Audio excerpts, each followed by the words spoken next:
இல்லை தம்பி விஜய்க்கு வந்து கொஞ்சம் அனுபவம் இன்னும் போதாது அப்படின்னு தான் நான் நினைக்கிறேன். அவர் என்னன்னா தனித்து விடப்பட்டதால் ஏதோ அப்படி பேசுகிறாரா என்று எனக்கு தெரியவில்லை. ஏனென்றால் அவரோட பேச்சு எப்போவுமே நான் கேட்குறேன், உச்சபட்சத்தில் இருந்து வந்திருக்கிறார் என்று சொல்ல. அரசியலில் நிறைய பேர் உச்சபட்சத்துலேருந்து வந்திருக்கோம். உதாரணத்திற்கு நான் மருத்துவராக இருந்து உச்சபட்ச ப்ராக்டிஸை விட்டுட்டு தான் வந்தேன். டாக்டருக்கு ஆக்டர் குறைஞ்சது கிடையாது, ஆக்டருக்கு டாக்டர் குறைஞ்சது கிடையாது. அதே மாதிரி தம்பி ஐபிஎஸ் அவர்களும் உச்சபட்ச பணியில் இருக்கும்போது தான் வந்தாங்க. எங்கள் டாக்டர் கிருபாநிதி உச்சபட்ச ப்ராக்டிஸ்லேருந்து தான் வந்தாங்க. அதனால் அரசியலுக்கு இது புதுது கிடையாது. அதுவும் பாரதிய ஜனதா கட்சிக்கு புதிய கிடையாது. ஏதோ தியாகம் செய்கிறேன் பேசிக்கொண்டு, ஆனால் இன்று 30 வருஷமாக நடித்து முடிச்சுட்டு தானப்பா தம்பி வரீங்க. அதனால் தம்பிக்கு கொஞ்சம் அனுபவம் பத்தாது. ஒரு சின்ன தம்பி பேசுகிறாருன்னு தான் நான் எடுத்துக்கொள்ள முடியும்.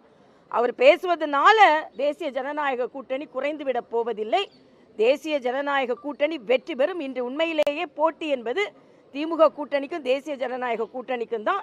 அதனால் இன்று அவர் என்ன சொல்கிறார், கூடுதல் சக்தி வந்தால் அதோடு, இல்லை என்றால் தனி சக்தியாக அப்படின்றாரு.